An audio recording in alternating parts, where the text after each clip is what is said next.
जय श्री महाकाल। भटकाव से हम कैसे बचें? कई साधक, कई योगी, कई महात्मा जो साधनाओं में साधना करते हैं, कई लोग ब्रह्मचारी हो जाते हैं, घर बार त्याग देते हैं, कई लोग बिल्कुल सन्यासियों के जीवन जीते हैं, कई प्रकार के जीते हैं। और मैंने अपने तांत्रिक जीवन में मैं कई ऐसे ब्रह्मचारियों को भी ज्ञान दिया है, कई सन्यासियों को दिया है, कई साधु संतों को दिया है। उसमें कोई ये नहीं है कि मैं महान हो गया, नहीं। हम ये जानते हैं कि चलो माता के अपने गुरु के आशीर्वाद से हम उस योग्य हुए कि हम उनको समझा पा रहे हैं, उनको ज्ञान दे पा रहे हैं। अपने आप को बड़ा भाग्यशाली मानना चाहिए। अपने अंदर वो नहीं लाना चाहिए, अहंकार पर नहीं लाना चाहिए कि हम बड़े ज्ञानी हो गए हैं। नहीं, हमें जो ज्ञान मिला है वो उधार का ज्ञान है, वो हमें गुरु द्वारा प्राप्त है, गुरु द्वारा प्राप्त है, अनुभव द्वारा प्राप्त है, शक्तियों द्वारा। वो हमें प्रकृति ने सिखाया है, हम कुछ चीज लेके नहीं आए हैं। तो मैंने उन सब को देखा। उन देखने के बाद मैं आप लोगों को एक चीज बता रहा हूं कि जो तंत्र मंत्र के क्षेत्र में आगे बढ़ना चाहते हैं, जो योग ध्यान शक्तियों से एकाकार होना चाहते हैं, उनका साक्षात्कार करना चाहते हैं, कुछ नियमों का वो पालन करें। सर्वप्रथम उन नियमों में ये होता है कि ना तो कोई मित्र और ना तो कोई शत्रु।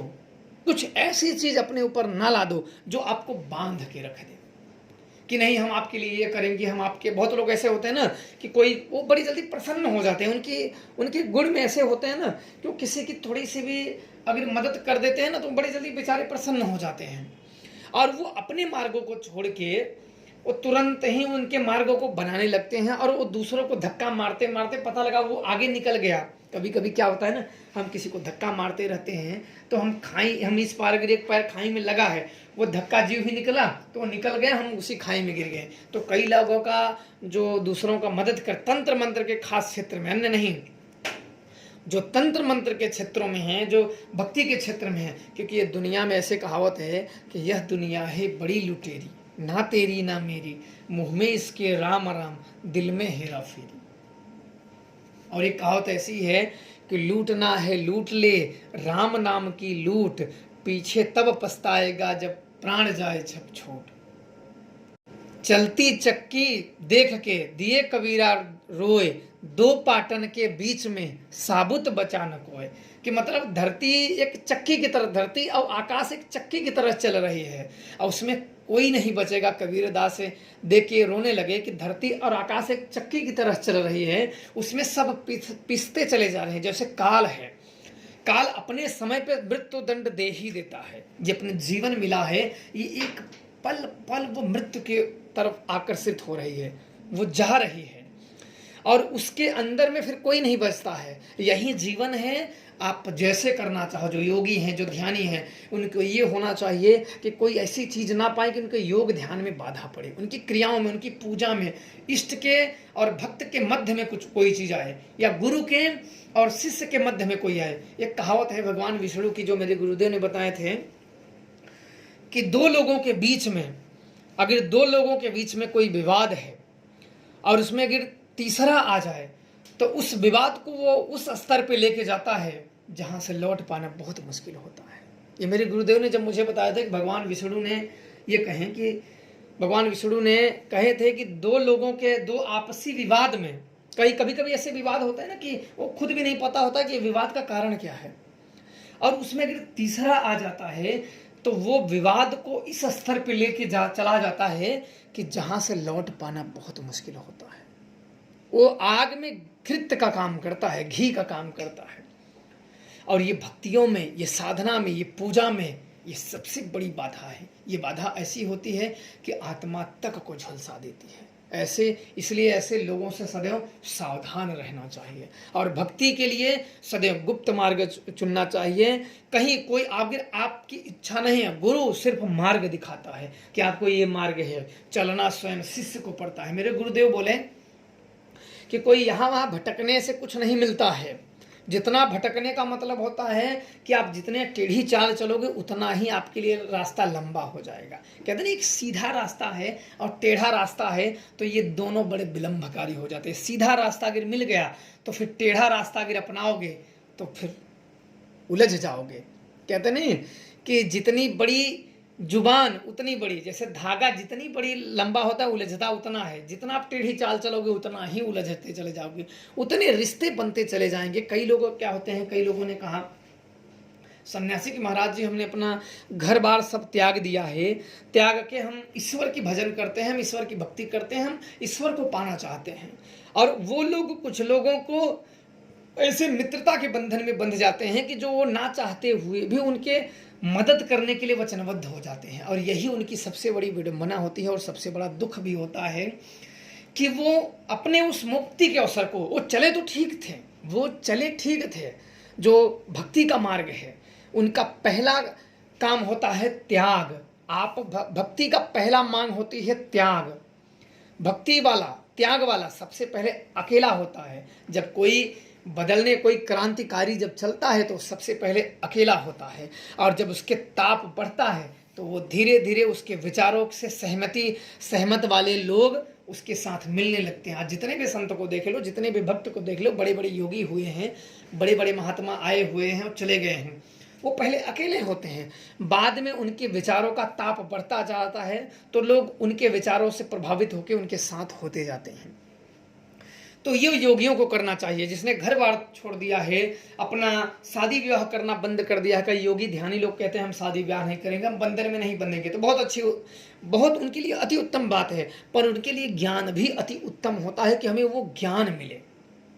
बिना ज्ञान के कुछ नहीं होता है, और बिना गुरु के ज्ञान नहीं, बिना हरि के ध्यान नहीं। तो इसका मतलब नहीं कि सभी को गुरु बनाओ, गुरु एक होता है जिससे हमें वो भवसागर को पार लगा दे।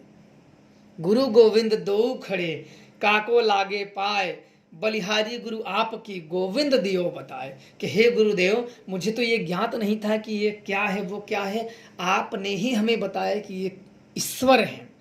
तो गुरु ईश्वर से भी बड़ा होता है, क्योंकि गुरु ही हमें बताता है कि ये भगवान है। नहीं तो अगर गुरु ना हो तो हमें, अगर भगवान ही खड़े हो जाए तो हमें क्या पता ये कौन है। तो इसलिए कहते हैं कि गुरु ब्रह्मा गुरुर विष्णु गुरुदेवो महेश्वरः, गुरु साक्षात पर ब्रह्म तस्मै श्री गुरुवे नमः।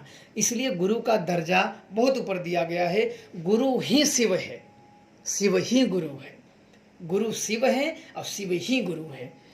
गुरु में ही शिव तत्व है। ऐसा नहीं कि सभी जगह, जो एक कहावत है कि मन मिले तो मित्र बनाओ, चित्त मिले तो चेला, वरना रहो अकेला। जब आपस में चेले और गुरु का चित्त मिल जाता है तो रास्ता लंबा चलता है और लंबी चीजें भी बड़ी छोटी लगने लगती है। वो होता है गुरु चेला का संबंध। मेरे गुरुदेव के पास जब मैं जाता था तो मैं बातें करते करते बहुत समय निकल जाता था।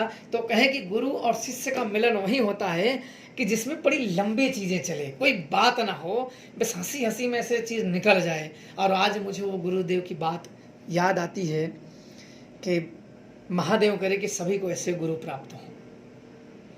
और सन्यासियों को तो अपने भक्ति में, अपनी चीज़ों में और अपने मैं में आनंद होना चाहिए। कोई भी उनका पेट भर भोजन से मतलब है, बाकी सब मोह माया है। त्याग तो उन्होंने किया, सही किया, घर छोड़ा, बार छोड़ा, त्याग किया, पर मोह त्याग न सके। और यही सबसे बड़ी विडंबना है। भगवान श्री कृष्ण कहते हैं कि एक मुनि थे, वो बिल्कुल मुक्ति के मार्ग पे आके खड़े थे, बिल्कुल मुक्ति के द्वार पे आके खड़े थे। वो जंगल में गए और उन्होंने क्या किया कि एक हिरण के बच्चे को देखा और उसे असहाय जान के हिरण के बच्चे को ले आए कि इसका क्या होगा, इसको ले चलते हैं। और उसका पालन पोषण करते हुए उन्होंने मोह पाल लिया उस हिरण के साथ, उनका लगाव हो गया उस हिरण के साथ। और फिर जब उनका प्राण छूटने का समय आया तब उनका यही मन में ध्येय था कि मेरे इस हिरण का देखभाल कौन करेगा। तो मरने के बाद भगवान श्री कृष्ण कहते हैं कि मरने के बाद उन्हें हिरण की योनियां प्राप्त हुई, वो हिरण बन के जन्मे। उनमें आसक्ति बहुत अत्यधिक थी। तो भगवान बताते हैं इंसानों के लिए मार्ग पर सदैव उसका स्मरण भी करना चाहिए। कोई बात नहीं, कभी मोह ममता होती है तो हम उतना स्मरण नहीं कर सकते, पर उसका माइंड में विचार रहना चाहिए।